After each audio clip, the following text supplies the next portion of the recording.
Hi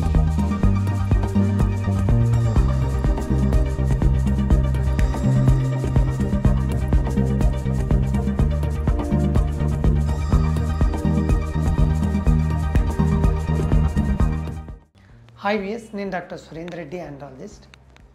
VS, శీఘ్రస్ఖలనం అనే సమస్య అబ్బాయిలను ఎన్నో విధాలుగా వెంటాడుతూ వేధిస్తూ ఉంటుంది.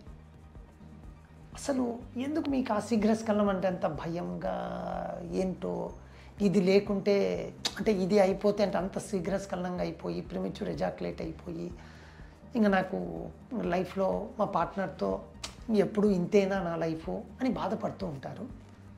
నేను ఒకటే చెప్తా వీళ్ళకు, అరే బాబు, నీకు శీఘ్రస్ఖలనం ప్రాబ్లం ఉంది లేదా ప్రీమెచ్యూర్ ఎజాక్యులేషన్ ఉంది, ఎందుకంత భయపడుతున్నావు అంటే, ఏమో సార్ తెలీదు, డాక్టర్ దగ్గరికి పోయింటూ ఒక ఆయన దగ్గర ట్రీట్మెంట్ రాశారు, ట్రీట్మెంట్ కాలేదంటే ఇంకా అయిపోయిందేమో అనుకున్నా, ఏదో సార్ మీ వీడియో చూస్తే కొంచెం ధైర్యం వచ్చింది అంటుంటారు. నేనేమంటానంటే, అసలు ప్రీమెచ్యూర్ ఎజాక్యులేషన్ అంటే ఏంటి, దానికి ఏంటి రీజను అని చూసుకుంటే 80 to 85% కేసెస్లో క్లియర్ అవుతుంది. 10 to 15% కేసెస్లో ఏమవుతుంది అంటేను వారి ఆలోచన విధానం మారేంత వరకు అది ఏ విధమైన ట్యాబ్లెట్స్ ఇచ్చినా ట్రీట్ కాదు. ఒకే విషయం చెప్తా, రీజన్స్ చూద్దాం. అసలు శీఘ్రస్ఖలనం అంటే ముందు ఆ డెఫినేషన్ తెలుసుకోండి. ఇది రెండు విధాలుగా ఉంటుందండి. ఒకటేమంటే బుక్స్ ప్రకారం అంతా కూడా <60 seconds, 1 నిమిషం లోపలే మీరు సెక్స్లో పాల్గొన్న తర్వాత మనకు వీర్యంగలక స్ఖలనం అయితే దాన్ని శీఘ్రస్ఖలనం అంటారు. రెండవది ఏమంటే పార్ట్నర్ ప్రిఫరెన్స్ అంటాము. అంటే ఏంటి, ఇప్పుడు ఈ అబ్బాయి 5 నుంచి 7 నిమిషాలు సెక్స్లో చక్కగా పాల్గొంటూ ఉంటాడు, కానీ పార్ట్నర్కి ఆర్గాయిజం రీచ్ అయ్యిండదు. అప్పుడు కూడా దాన్ని పార్ట్నర్ తరపు నుంచి ఆలోచిస్తే ప్రీమెచ్యూర్ ఎజాక్యులేషన్ అవుతూ ఉంటుంది. సో ఇప్పుడు మీకు అర్థమైందా, ప్రాబ్లం మీ సైడ్ నుంచి ఉండడం వల్ల మీరు ప్రీమెచ్యూర్ అనుకుంటున్నారా, లేదు పార్ట్నర్ నుంచి వచ్చిన ప్రిఫరెన్స్ను బట్టి మీకు ప్రీమెచ్యూర్ అనుకుంటున్నారా, అది ఇంపార్టెంట్. ఈ సెకండ్ పార్ట్ అనుకోండి, నేను ఎప్పుడూ చెప్తారే బాబు, మీరు మీ పార్ట్నర్ ఇద్దరూ రండి, నేను 2 నిమిషాలు వాళ్ళ ప్రయారిటీస్ తెలుసుకొని ముందుకెళ్తాను అని చెప్తూ ఉంటాను.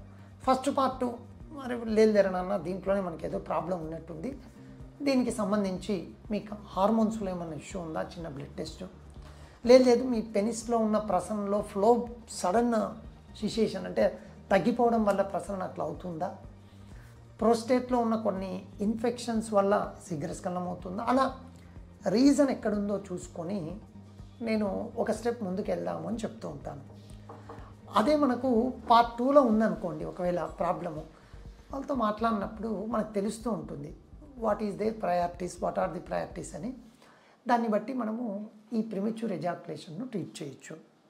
ఇంకోటి ఏమంటే, ఎప్పుడైనా సరే ఈ శీఘ్రస్ఖలనం ప్రాబ్లం ఉన్నోళ్ళలో పెర్ఫార్మెన్స్ యాంగ్జైటీ ఉన్న వాళ్ళు చాలామంది ఉంటారు. అంటే ఈ మాట ఎందుకు అంటున్నానంటే, నిజంగా ఎరెక్షన్ బాగాలేదా పార్ట్నరే చెప్తూ ఉంటారు, సార్ నిజంగా వీఆర్ వెరీ హ్యాపీ, ఈయననే తనంతకు తాను ఓకే ఇది అనుకొని బాధపడుతూ నేను సాటిస్ఫై అని చెప్పినా కూడా ఈయన వినడు సార్ అని కొందరు, అంటే ఇది ఇంకొక టైప్ ఆఫ్ ప్రాబ్లము. అందుకు నిజంగా మీరు అనుకుంటున్న ప్రాబ్లమా, లేదు మీకు పార్ట్నర్ నుంచి వచ్చిన దానివల్ల ప్రాబ్లమా, ఇది మీ ఇద్దరు క్లియర్గా కరెక్ట్గా ఇద్దరు వచ్చినప్పుడే, మీ ఇద్దరితో మాట్లాడినప్పుడే క్లియర్ అవుతుంది. నెంబర్ 2, పెళ్ళి కాలే కదా సార్, పార్ట్నర్ నుంచి అది యాడ్ నుంచి ఎత్తుకురావాలి సార్ పార్ట్నర్ను, మనోడు ఒకడు మన అన్నాడు, మీరే కదా సార్ మన ఎప్పుడో వీడియోలో పార్ట్నర్ నాకు పెళ్ళే కాలేదే, మరి పార్ట్నర్ ఎట్లా సార్, ఎట్లా సార్.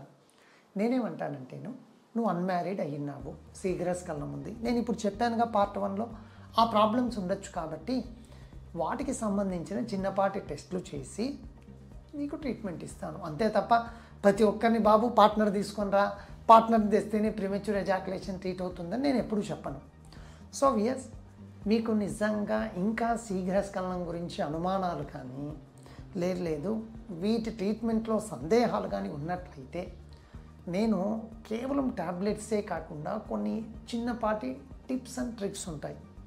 మనం మాట్లాడినప్పుడు కొన్ని సోషల్ మీడియాలో మాట్లాడకూడదు కాబట్టి నేను అవాయిడ్ చేస్తూ చెప్తున్నాను. మీరు వచ్చినప్పుడు చక్కగా ఆ టిప్స్ అండ్ ట్రిక్స్ చెప్పి మీకున్న ప్రాబ్లమ్ని నేను క్లియర్ చేసే దిశగా వెళ్తాను. Thank you. ఎస్.